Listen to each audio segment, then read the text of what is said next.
Thank you very much, everyone. And I spoke at the ICARE meeting, I think it was in May, and just talked about some work in the UK. And we're very fortunate. We've got a CR-UK funded programme, which has got quite a broad remit. So it's funded a group that we have that's, again, a monthly meeting, but more focused on the diagnostic scientists working in the lab. So they all attend. So that's called CanVar-UK, Cancer Variant Interpretation Group, bringing together the diagnostic scientists and the clinicians. And one of the resources we've developed for that group and with that group is the CanVar-UK platform. And I presented this in May. And there was enthusiasm from your group, but also from other groups as to whether the user community could be extended.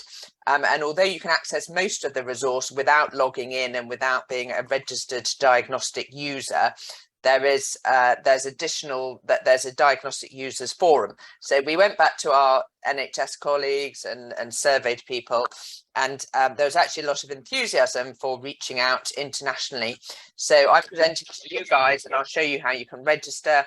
And it would be great if you want to join. It's a way of discussing tricky variants.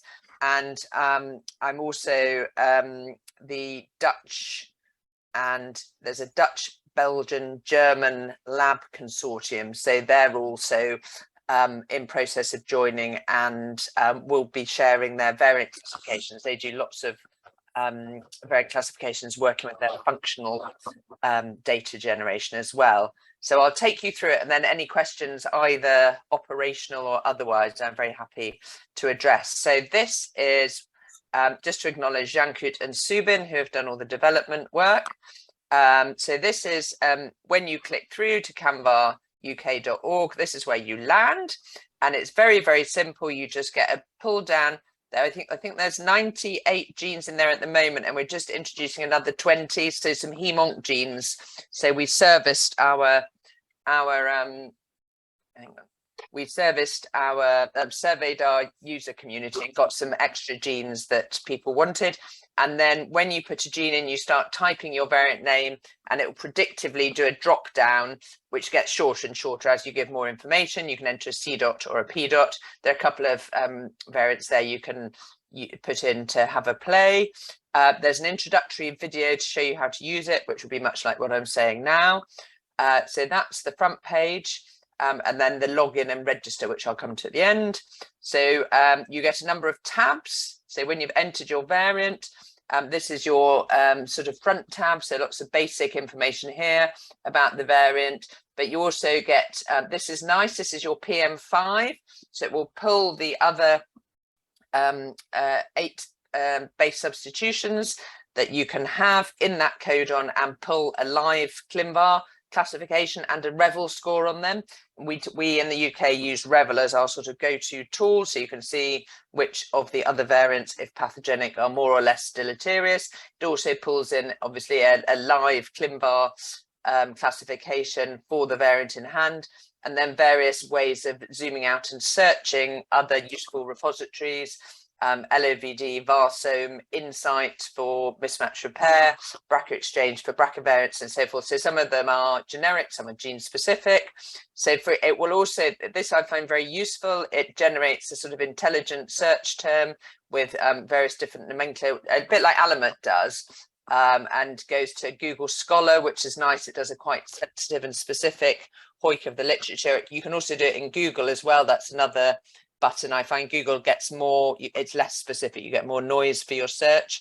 The next tab is your in silico tool. So we've tried to go with feedback from what people want, but hopefully all in silico tools that people are likely to use that are on here. There's the old sort of CIF polyphen map, but then also CAD, Suspect, Revel, and we're in process of adding a couple of the other meta predictors, and then various splicing tools, including the 4 outputs of Splice AI, but also Maxent, and various of the other splicing tools, Blossom scores, SwissProt, and then moving along the tab. So this is your case control frequency. So there's 3 different versions of Nomad in here.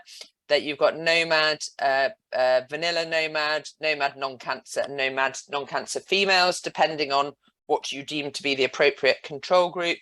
And then what we have here is our, you can use this or ignore this. We've been over the last 4 or 5 years collecting UK lab data, and we have a denominator. So we've got our BRCA and mismatch repair data in here. So these are enriched probands. They've earned themselves a test, and in the UK our bar is quite high with a denominator. And then we have the numerator and denominator both for all tested and for just self-reported white ethnicity. At the moment we can't release the other numbers because they're too small, so it's slightly a work in progress, but it gives you, so you can essentially do a case control against Finnish, non-Finnish Europeans from Nomad to get a basic readout. We've pulled in various selected functional assays, so you can see for BRCA1 we've got Bauman, we've got Finlay, and then we've got we've got the older Bauman and the new Bauman. So these are functional assays which we the ones that Enigma recommend using, and then various other genes as well, respectively. There's various splicing data dumped in there, so Hudea, Walker, they're very sort of splice, Borelli, where they've done a ton of assays for BRCA1. These are actually one of the labs in the UK that does various splicing data. So again, if we know a result, we put it in there. And then probably the genetic epidemiology. So there's again Parsons, Easton, Lindor, all of the big Enigma publications are in there, and there's a little I button to help you with what these numbers mean. But essentially these are log likelihood ratios, and so these ones are the published ones, and then we've Tavtigianed them, which in terms with those exponent scores, which will either make sense to you or not, depending on if that's the way you tally up your points, but it's explained in the information bubble. So that's the sort of number of exponent points for or against pathogenicity from those studies. And then this is probably the bit that's most relevant and updated from last time. So this is then, if you go to this final tab, which is classifications and notes. So this is then a log of any notes anyone's made about the variant, but you can also do a send out. And you can send out, so this sends out to the whole user group, which at the moment is 400 and something, quite select. They're all diagnostic lab scientists, clinical geneticists or genetic counsellors in the UK. And now we're beginning to get a spattering of diagnostic users who are non-UK. But you basically send it out as urgent standard to the whole group, just to the people you're having a chat with, or just make a note and not send it out. And you send out a proposed classification and then some kind of free text asking a question. So you then get an email arriving in your inbox, which has the header of the variant and then whatever question. And if you then click on here, it will take you back to the appropriate page of CanVar. And it just means we're collating.